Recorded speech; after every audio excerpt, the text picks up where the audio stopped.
And I've said it so many times, and I'm repeating myself. But until we teach that to our children, there's no hope. There's no hope for equality. There's no hope for the end of discrimination, sexism, racism, speciesism.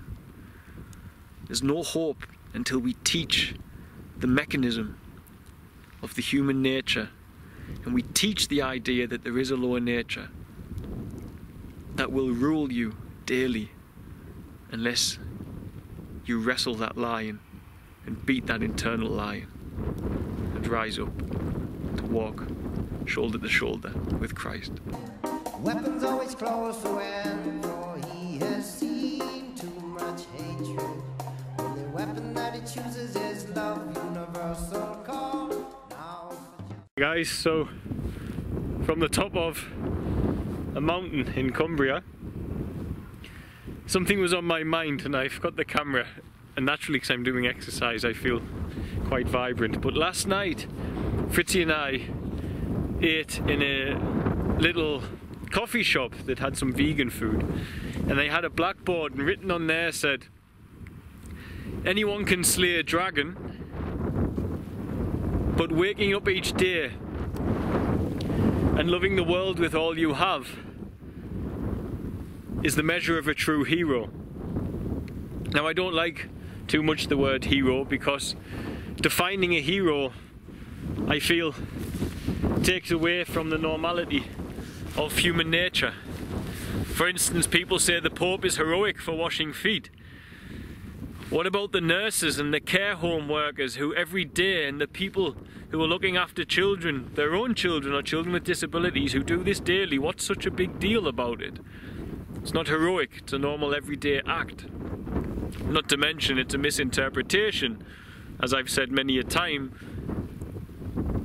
I didn't want to do esoterics, but washing your feet are the lowest part of your body which touch the earth. To wash them with water, you raise from the level of consciousness earth to the level of consciousness fire. You are baptized. This is a true baptism. This is why washing feet is important. You wash the earthly part away from the person to allow them to ascend. You move from beta to alpha in modern science terms in your brain cycles. Anyway, back to that saying. Well, this is important because there are many men and women out there who want to slay the dragon. They want to be tough, and for some it's needed. We need to push our bodies in the physical sense. It's nice to accomplish something. It's nice to run far. It's nice to climb a mountain. It's nice to push things to the maximum. But when it comes to the physical fight of slaying a dragon, truly the most profound fight and the strongest fight that any human can undertake is slaying their own dragon, slaying the lion, slaying the minotaur. All of these mythical stories, mythical stories, convey the conquering of your lower nature. And that saying says it all, because any fool can slay a dragon. It's true, anyone can go out with a sword and chop and hack away and kill something.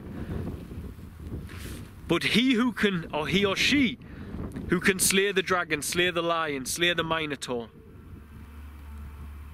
those who can do this and wake up each day and love with all they have the hardest battle on this planet out of anybody. Because conquering your lower nature and being able to live in a higher field of consciousness in the realm of love is indeed the number one task that a human, I feel, should undertake. It doesn't have to be something profound. It doesn't have to be running out into the world and saving people. It can just be being a good mother and a good father. It can be working overtime to help pay for your kid sister's child who she's a single mum. It could be all of these things, but you're doing it from a place of love and waking up each day, pushing aside your ego, pushing aside your lower nature, and being able to put love first and yourself second is the charity that is lacking in society, that Christianity, above all religions, can teach us to have. So we must slay our lion. But in the physical sense of things, any fool can physically kill a lion.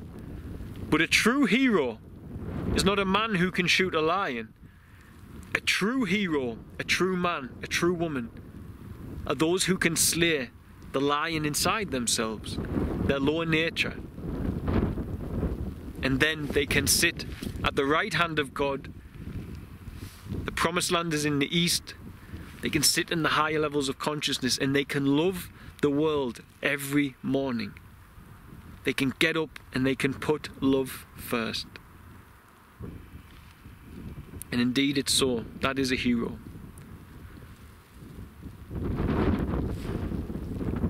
But I would be able to also change that saying and say that if your mind can move between the physical and the esoteric, that nobody can wake up and love the world without slaying the dragon. But of course the way that saying is written is referring to the physical killing of something, not the idea that the dragon represents the lower nature of a human. And if your mind can move between the physical and the esoteric, just as mine does, then you will see that you can't even wake up and love the world unless you've slain the lion, the dragon, the beast within.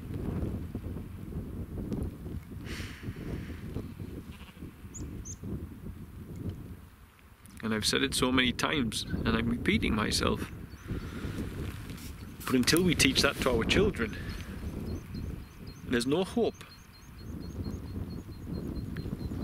There's no hope for equality. There's no hope for the end of discrimination, sexism, racism, speciesism. There's no hope until we teach the mechanism of the human nature, and we teach the idea that there is a lower nature that will rule you daily unless you wrestle that lion and beat that internal lion and rise up to walk shoulder to shoulder with Christ. God bless, guys. Bye.